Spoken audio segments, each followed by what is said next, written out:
Hello everyone, this is Ratan, your English teacher, and first of all, I welcome all of you to my YouTube channel, and that is English for New Life. So, my dear student, first of all, I take this opportunity to thank all those who subscribe to my channels.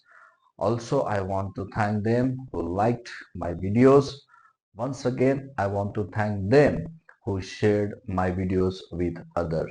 So thank you so much for your overwhelming support and your love which you showed for me. So with this request, once again, I would like to start my new video with the same topic, and that is primary auxiliary verb.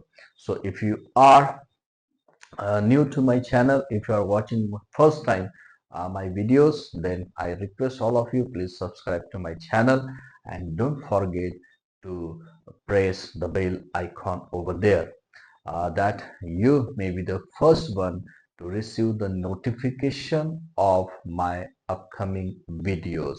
So you are going to get first my notification. So please do not forget to press the bell icon. So let us restart our today's new video with the same topic, and that is the primary auxiliary verb. सो प्यारे विद्यार्थियों, मेरे प्यारे students, हमने last video में हमने देखा था do का इस्तेमाल, कि डू इस ऑक्सिलरी वर्ब को कहाँ पर और किस लिए इस्तेमाल किया जाता है। और in today's video we are going to work on does. तो इस डज पर आज हम काम करने जा रहे हैं।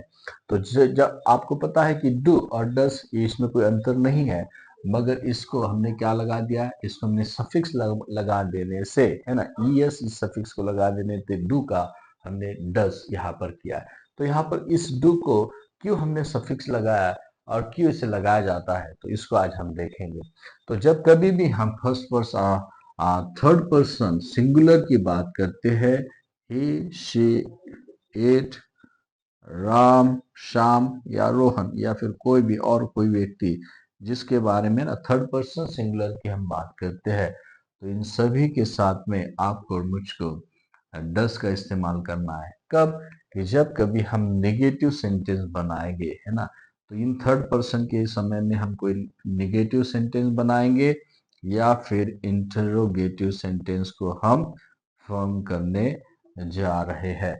तो ऐसे हालात में आपको और मुझको डस का इस्तेमाल करना है। तो आइए हम देखेंगे कि कब इसको कहाँ पर इस किस प्रकार से इसका इस्तेमाल किया जाएगा। तो यहाँ पर कुछ रूल्स है, उस रूल्स को आपको फॉलो करना जरूरी होता है। जैसा कि आपको पता है, मुझे भी पता है कि हम जब कभी भी थर्ड पर्सन सिंगुलर के बारे में बात करते हैं, तो यहाँ पर अगर मैं कहूँगा शी वर्क्स हार्ड, तो मैंने यहाँ पर लिखा है शी वर्क्स हार्ड। तो आपको पता होता है कि जब थर्ड पर्सन सिंगुलर की प्रेजेंट, है ना, सिंपल प्रेजेंट में बात होती है, तो वर्ब की जो पहली फॉर्म होती है उसे यस और ई यस ये लगाना जरूरी होता है ना। तो यस और यस कब लगेगा वो हम देखेंगे, जब हम वर्ब्स को और मेन वर्ब्स को हम जब देखेंगे तो उस समय में इसको हम कवर करेंगे। मगर आज हमको आपको एक बात आपको याद रखना है कि जब कभी भी सिंपल प्रेजेंट में आप थर्ड पर्सन सिंगुलर, फिर चाहे शी हो, ही हो, इट हो, राम हो, श्याम हो, कोई भी हो, अगर कोई भी अगर थर्ड पर्सन सिंगुलर है, तो आपको प्रेजेंट टेंस की जो पॉजिटिव फॉर्म है उसमें वर्ब की पहली फॉर्म को एस लगाना जरूरी होता है। सो इसीलिए हमने यहाँ पर यस लगाया, शी वर्क्स हार्ड। अब सेकंड सेंटेंस में अगर मुझे इसको निगेटिव बनाना है, तो यहाँ पर ही मेरा जो डज है ना, हमारा जो प्राइमरी ऑक्सिलरी वर्ब डज है, ये हमारी यहाँ पर मदद करेगा। सो यहाँ पर मैं क्या लिखूंगा, शी डज नॉट, या इसको आप शी डजंट भी बोल सकते हैं और उसको आप शॉर्ट भी कर सकते हो, शी डज नॉट और फिर वर्क हार्ड। और इस प्रकार से मेरा निगेटिव, है ना, सिंपल प्रेजेंट टेंस में मेरा निगेटिव सेंटेंस बन गया, शी डजंट वर्क हार्ड। अब यहाँ पर मुझे इसमें निगेटिव, है ना, प्रेजेंट में सिंपल प्रेजेंट टेंस में निगेटिव सेंटेंस फॉर्म करने में इस डज ने यहाँ पर मेरी मदद की है। इसी प्रकार से अब इसको अगर मैंने यहाँ पर, है ना, मुझे अगर इसे इंटरोगेटिव सेंटेंस में बनाना है, तो फिर यहाँ पर मुझे डज और फिर शी वर्क और फिर मैंने यहाँ पर लिख दिया हार्ड और फिर यहाँ पर मैंने लगा दिया question tag. So does she work hard. तो आपको, मुझे विश्वास है कि आप इस बात को समझ रहे होंगे। ये डज, ये जो मेन ऑक्सिलरी वर्ब है, इसे आप कहाँ कहाँ पर मदद कर सकते हो। तो इससे, इसके द्वारा आप एक सिंपल प्रेजेंट टेंस में नेगेटिव सेंटेंस और इंटरोगेटिव सेंटेंस को फॉर्म कर सकते हैं।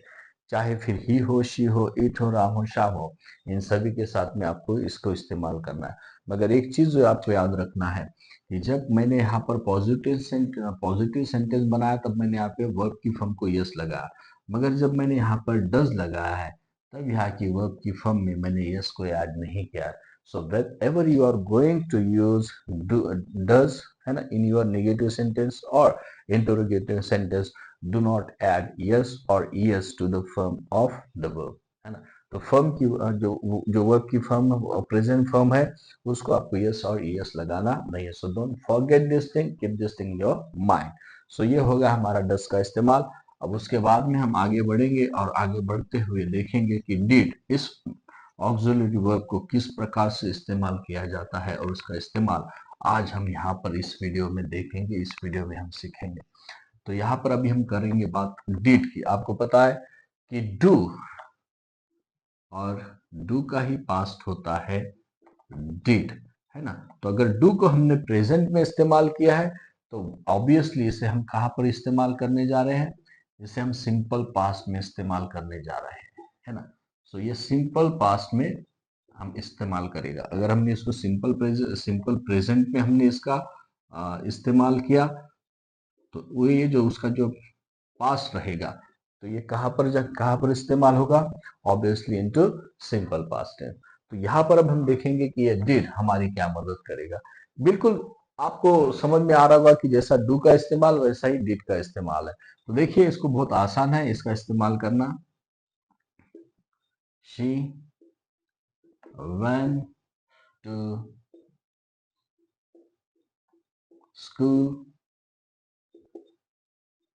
yesterday। अब मैंने यहाँ पे लिखा she went to school yester sorry, यहाँ पर यस्टरडे। और यहाँ पर अगर मुझे इसका निगेटिव बनाना है, तो फिर ऐसा है ऑब्वियसली कि मैं तो ऐसा बोलूंगा नहीं, she not went to school yesterday. तो अब इसको मुझे नेगेटिव फॉर्म में बनाने के लिए मुझे इस डिड ऑक्सिलरी वर्ब का इस्तेमाल करना है, या इसकी हेल्प या इसकी मदद मुझे लेना है।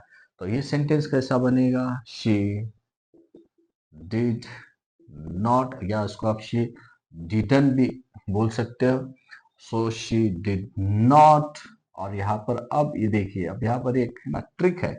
अब यहाँ पर वेन की जगह पर मैं क्या लिखूंगा, she did not go to school yesterday। Are you getting it. तो यहाँ पर क्या हो रहा है, she did not go to school yesterday। यहाँ पर तो मैंने पास्ट में AV2 है, मगर यहाँ पर जो मैंने इस्तेमाल किया है AV1 है। तो हमेशा एक बात को याद रखने का कि when you are going to use did primary auxiliary verb, remember to use with did the verb V1। So verb की फर्स्ट फॉर्म को आपको इस्तेमाल करना है ना। You are going to use the first form of the verb with the auxiliary verb did, है ना। सो don't forget this, हमेशा इस बात को आपको याद रखना है। अब यहाँ पर इसी प्रकार से अगर मुझे इसको इंटरोगेटिव फॉर्म करना है, तो फिर से सेम वही बात मुझे अप्लाई करना है। डिड को पहले रखना है, did she go to school, और यहाँ पर फिर डे और क्वेश्चन टैग मैं यहाँ पर लगा दूंगा। और इस प्रकार से जो डिड है, ये मेरी मदद करेगा एक पास्ट टेंस में नेगेटिव सेंटेंस बनाने के लिए और एक इंटरोगेटिव सेंटेंस बनाने के लिए।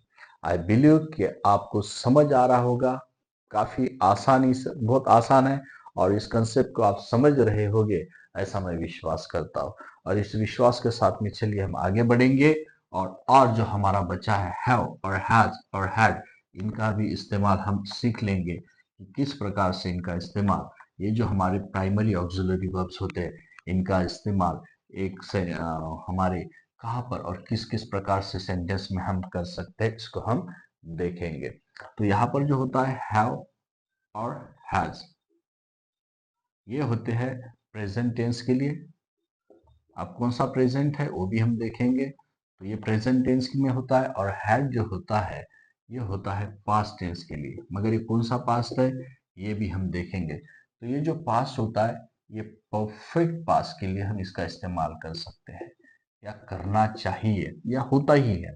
सो प्रेजेंट में ये कौन सा होता है, ये भी प्रेजेंट परफेक्ट टेंस में ही इसका इस्तेमाल किया जाता है। और दूसरी बात, जैसा कि हमने देखा था कि जब कभी भी पोजीशन की बात होगी, पोजीशन आपको दिखाना होगा, तो इस प्रकार से आप बोल सकते हो। जैसा कि आई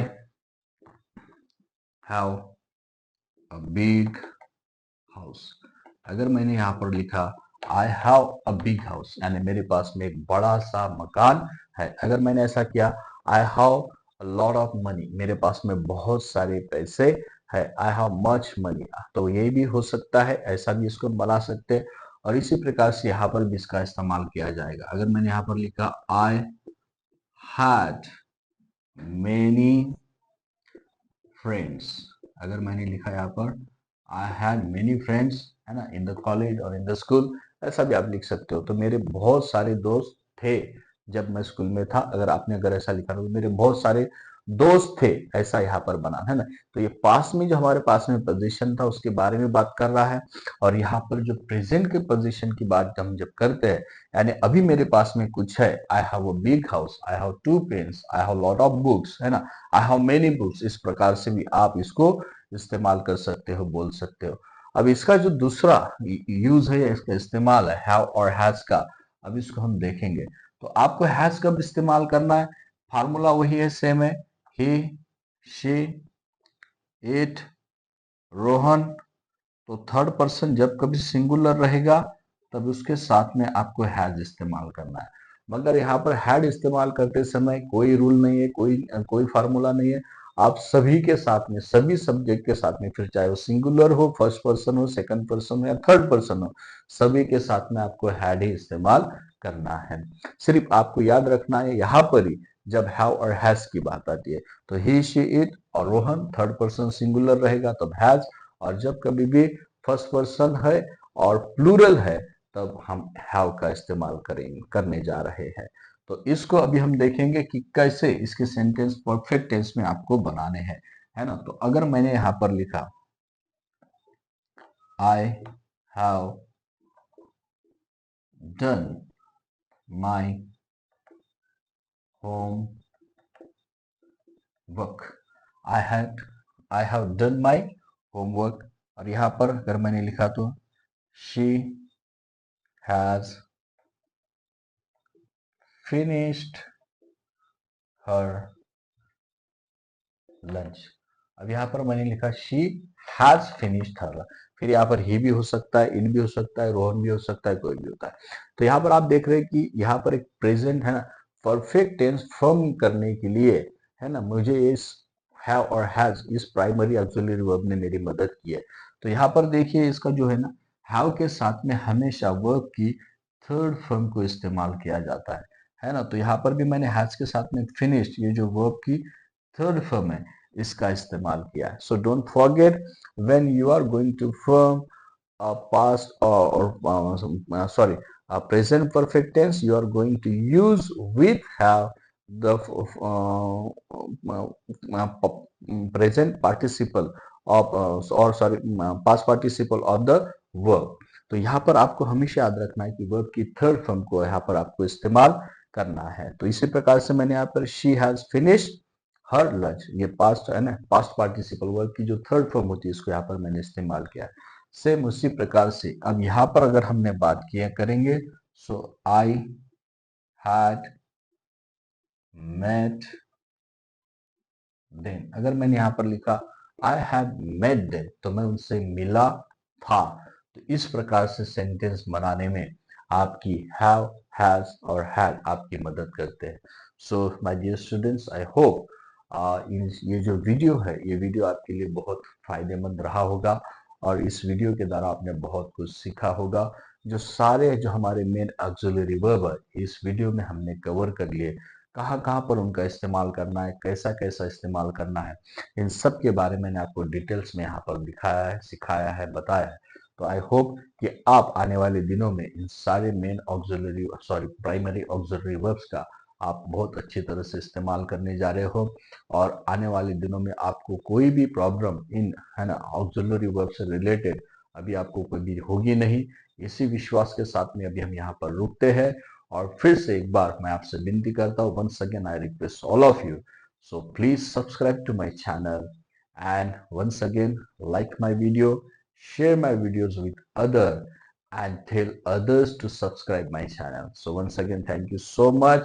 God bless all of you. Good night. Bye bye. Tata. See you again.